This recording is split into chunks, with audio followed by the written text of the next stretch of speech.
नमस्कार दोस्तों, आपके अपने इस YouTube चैनल पर आप सभी का स्वागत है। दोस्तों, कई बार मैंने देखा है कि कुछ लोग सत्य को झुठलाने का प्रयास करते हैं।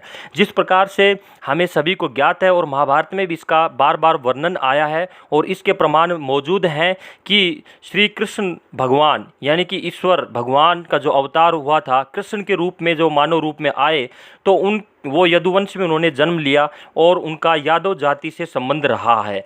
हालांकि भगवान तो सर्वत्र व्याप्त हैं और सभी उनके अंदर व्याप्त हैं, तो इस प्रकार से किसी जाति विशेष से भगवान को नहीं बांधा जा सकता। भगवान तो सभी के लिए हैं और सभी भगवान के अंदर ही है। जैसे गीता में श्री कृष्ण जी ने कहा भी है कि सब मुझ में ही है और मैं सब में हूँ।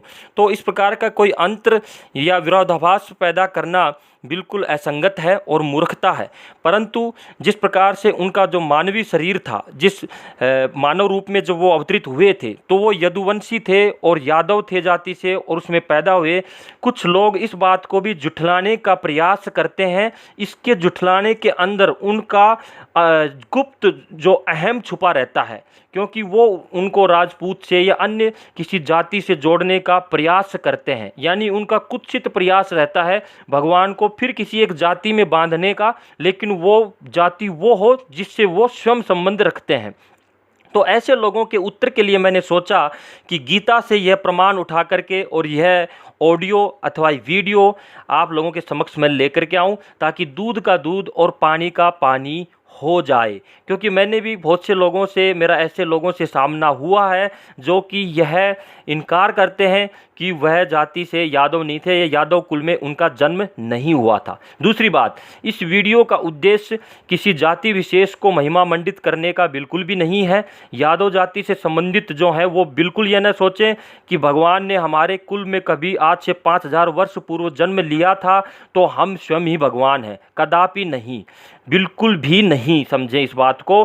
भगवान के गुणों को जब तक हम धारण नहीं करेंगे, जैसे कि गीता में ही कहा है कि भगवान को कौन से मनुष्य प्रिय हैं, जिनके अंदर शील है, क्षमा है, दया है, समभाव है, सुख दुख में समभाव है, समस्त प्राणियों को एक भाव से देखते हैं, सभी से प्रेम करते हैं, ऐसे मनुष्य मुझे प्रिय हैं।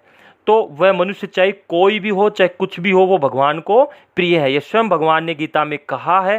तो जब तक कोई मनुष्य आध्यात्मिक रूप से उन्नत नहीं हो जाता और भगवान तक नहीं पहुंच जाता, तब तक ये दावा करना कि वो मेरे वंश में पैदा हुए थे तो मैं स्वयं भी उनसे संबंधित होकर के भगवान हूँ, ये मूर्खता के अलावा कुछ नहीं हो सकता। लेकिन फिर भी जो कुत्सित मानसिकता के चलते सत्य को झुठलाने का प्रयास करते हैं, तो सत्य को सामने रखने के लिए मैंने यह वीडियो बनाया है। अब आप समझें और सुने। मेरे सामने गीता रखी हुई है और मैं पृष्ठ 420 से अध्याय बताता हूँ 11, विराट रूप, अध्याय 11 के श्लोक नंबर 41 यानी श्लोक नंबर 41 से इस श्लोक को मैं पढ़ रहा हूँ। आप सभी सुने। मैं नहीं कह रहा, ये कोई नहीं कह रहा, कोई कुछ नहीं कह रहा इसमें, ये गीता के अंदर लिखा हुआ है। गीता के अंदर जब अर्जुन को भगवान ने अपना विराट रूप दिखलाया और उनके असंख्य नेत्र, असंख्य मुख, असंख्य पेट, असंख्य भुजाएं और सर्वत्र आसमान और सर्वत्र लोकों में फैले हुए उनको देखा, हजारों सूर्य जैसे तेजवान इस प्रकार के विराट रूप को देख करके, और फिर अर्जुन भगवान श्री कृष्ण से क्या कह रहे हैं, सखेति मत्वा प्रसभम यदुक्तम, हे कृष्ण हे यादव हे सखेति अजानता महिमानं तवेदं मया प्रमादात् प्रणयेन यच्छा वहा सार्थमसत्कृतो असि विहारस्यासन भोजनेषु एको अथ वाप्यच्युत तत्समक्षं तत्क्षाम्यः त्वमहं प्रमेयम्।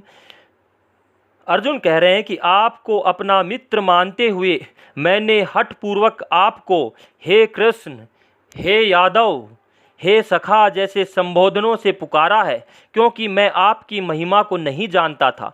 मैंने मूर्खतावश या प्रेमवश जो कुछ भी किया है, कृपया उसके लिए मुझे क्षमा कर दें।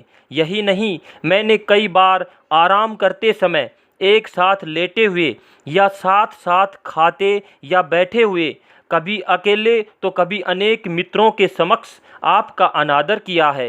हे अच्युत मेरे इन समस्त अपराधों को क्षमा करें। ये अर्जुन कह रहे हैं भगवान श्री कृष्ण से।